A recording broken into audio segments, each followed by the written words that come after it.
বন্ধুরা, আশা করি আপনারা সবাই ভালো আছেন। আবার একটি ভিডিও নিয়ে আপনাদের সঙ্গে উপস্থিত হলাম। আজকের বিষয়বস্তু বিশ্ব রাশির জন্য খুবই গুরুত্বপূর্ণ, কারণ আজকে যে বিষয় নিয়ে আলোচনা করব তা হলো বিশ্ব রাশির মান্থলি প্রেডিকশন জুন 2025, অর্থাৎ বিশ্ব রাশির জন্য 2025-এর জুন মাসটা কেমন যাচ্ছে, কতটা আপনার হেল্পফুল যাবে বা কতটা ট্রাভেল আপনার চাপ টেনশন এর মধ্য দিয়ে যাচ্ছেন, ভালো কিছু হচ্ছে কিনা, এই সব কিছু নিয়ে আলোচনায় থাকবে। বন্ধুরা, বিশ্ব রাশির ক্ষেত্রে আপনার গ্রহের অবস্থান কেমন থাকবে সেই অনুযায়ী আপনার হেলথ, আপনার ম্যারেজ লাইফ, আপনার প্রফেশনাল লাইফ, তার সঙ্গে সঙ্গে আপনার কেরিয়ার, বিজনেস, সব কিছু ওভারঅল আমরা আলোচনা করব এই ভিডিওর মাধ্যমে।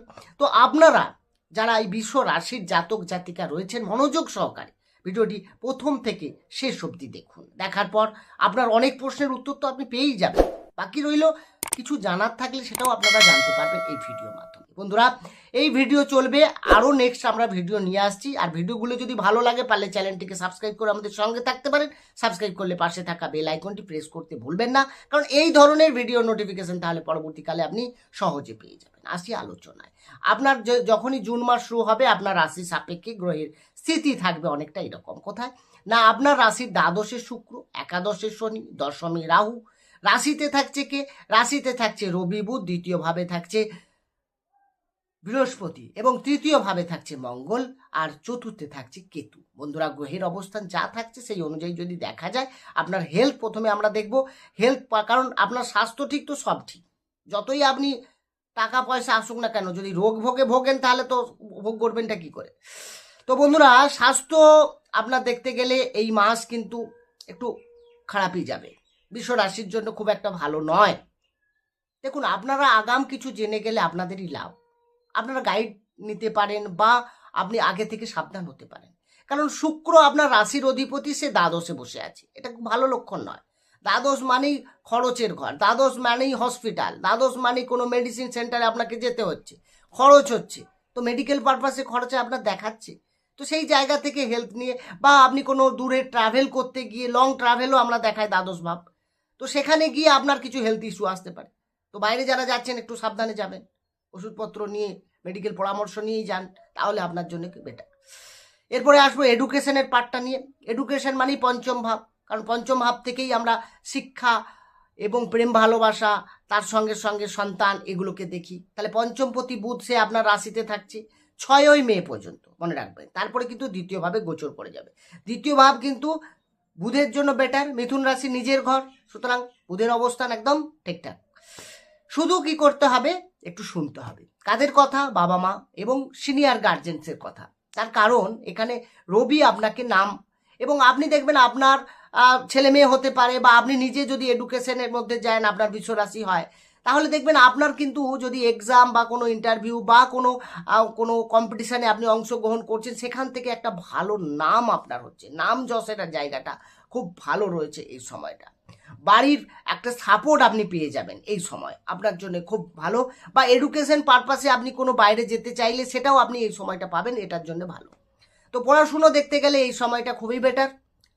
আর লাভ রিলেশনের দিকে যদি দেখা যায়, সেই একইভাবে পঞ্চম থেকে আমরা লাভ রিলেশন বিচার করব। তো সেখানেও দেখা যাচ্ছে বুধ যখনই আপনার ফার্স্ট হাউস তারপর দ্বিতীয় হাউস দিয়ে গোচর করে যাবে, অর্থাৎ প্রথমে রাশিতে তারপরে দ্বিতীয়ভাবে, সুতরাং দুটো জায়গায় বুধের ক্ষেত্রে বেটার। তার মানে আপনি নিজে থেকে যতই সমস্যা হোক না কেন মিটিয়ে নিতে পারবেন। এবং একটা কথা, আপনি যতই ভালো করুন না কেন, দেখবেন আপনার যে পার্টনারটি রয়েছে, যার সঙ্গে আপনি রিলেশনে রয়েছেন, সেটা মেল ফিমেল যেই হোক না কেন, তাকে কিন্তু খুশি করতে পারবেন। তার মধ্যে আনস্যাটিসফ্যাকশন থাকবেন, কমেন্টস করে জানান। কারণ আপনি চান রিলেশনটা আগে এগোনো, আপনি চান ও যাতে অখুশি না হয়, তার জন্য যা কিছু করণীয় করব, কিন্তু সে অতটা স্যাটিসফ্যাকশন হবে না। ম্যারেজ লাইফে যদি দেখা যায়, তাহলে সপ্তম থেকে আমরা বিবাহিত জীবন বিচার করি। তাহলে সপ্তম অধিপতিকে মঙ্গল, মঙ্গল প্রথমে থার্ড হাউসে, মঙ্গলের থার্ড হাউস ঠিক আছে, তবে নিচস্থ আছে, এটা একটা খারাপ আছে।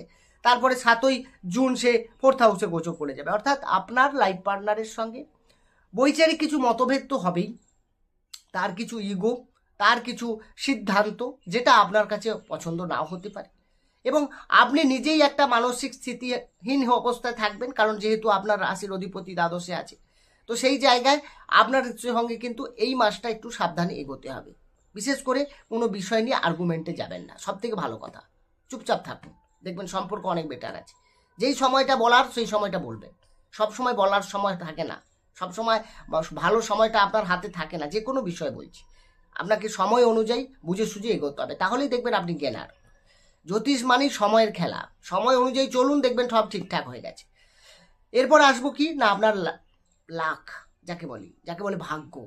হ্যাঁ, প্রশ্ন তো অনেকেই করেন যে আমার এই মাসটা ভাগ্যে ঠিকঠাক আছে তো, অনেক তো বাধা বিঘ্ন, নানা রকম খরচ তো হয়েই যাচ্ছে। যাকেই জিজ্ঞাসা করবেন খরচা, পয়সা জমছে না, ইনভেস্ট করবেন, এই সময়টা পাবেন তো। তো বন্ধুরা, যদি আমি ভাগ্যের জায়গাটায় দেখি, নবমপতি শনি, সে কোথায় আছে? সে আছে আপনার একাদশভাবে। তার মানে আপনার ইচ্ছা পূর্তির ঘরে ভাগ্য গিয়ে বসে আছে যদি ধরা যায়। এবং একাদশ ভাব আয় ইনকামের জায়গা।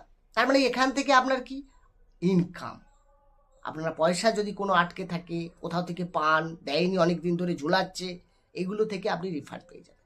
তার সঙ্গে সঙ্গে আপনি কোনো শুভ কাজ, কোনো মাঙ্গলিক কাজ আপনি করুন, দেখবেন আপনার জন্য বেটার। হয়তো শনি আপনাকে খুব যে একদম সঙ্গে সঙ্গে আপনি যেটা চান সেটা দেন না ঠিকই, কিন্তু ধৈর্য রাখুন, পরিশ্রম করুন, দেখবেন আপনার জন্য শনি দারুণ ফল দিচ্ছে। আর একাদশভাবে তো শনি যথেষ্ট ভালো ফলই দেয়। তো এই সময়টা আপনার জন্য খুবই ভালো। আপনি যে কোনো শুভ মাঙ্গলিক কাজ, ইনভেস্টমেন্ট, কোনো শেয়ার কেনা বেচা, এগুলো আপনি করতেই পারেন, আপনার জন্য বেটার।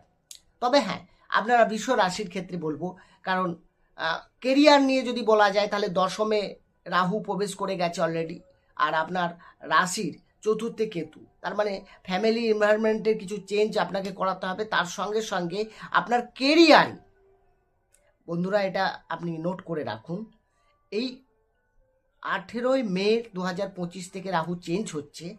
এই সময় থেকে শুরু করে 1.5 বছর, তার মধ্যে আপনার কেরিয়ারের কোনো চেঞ্জ না হলে আমাকে ফোন করুন। আপনাকে হবেই, কারণ চেঞ্জ আপনাকে করতেই হবে। এমন পরিস্থিতি তৈরি হবে, এমন, সেটা যে খারাপ সবসময় হবে তা নয়, আপনার বেটার কিছু অপশনও এসে যেতে পারে, যার জন্য আপনি চেঞ্জ করে নিতে পারেন। বিশ্ব রাশির কেরিয়ার নিয়ে একটা বড় চেঞ্জ হতে চলেছে।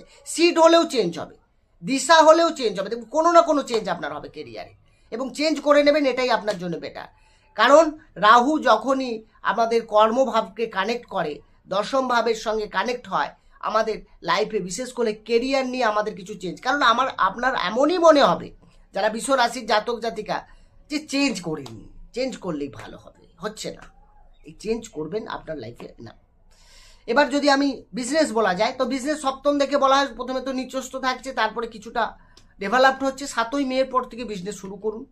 যদি বিজনেসের সমস্যা থাকে সেটা একটু ধৈর্য সহকারে তারপরে এগোন, তা না হলে তাড়াহুড়ো করতে যাবেন না, বিজনেসের ক্ষেত্রে আপনার লস হবে। পার্টনারকে সঠিকভাবে চুজ করুন। অনেক সময় পার্টনার ভুলের কারণে আপনার কিন্তু বিজনেস অনেক সময় লস হয়, তো আপনি সেটা বুঝে সুঝে এগোন, তাহলে দেখবেন ভালো।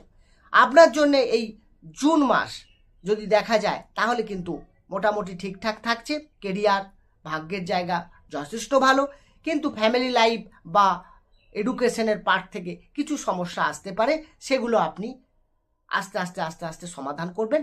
কোনো অধৈর্য হবেন না, বা যদি কোনো আপনার ভালো জ্যোতিষের সঙ্গে পরামর্শ থাকে, আপনার জানা থাকে, আপনি সেখানে বা আমার সঙ্গে যোগাযোগ করতে পারেন।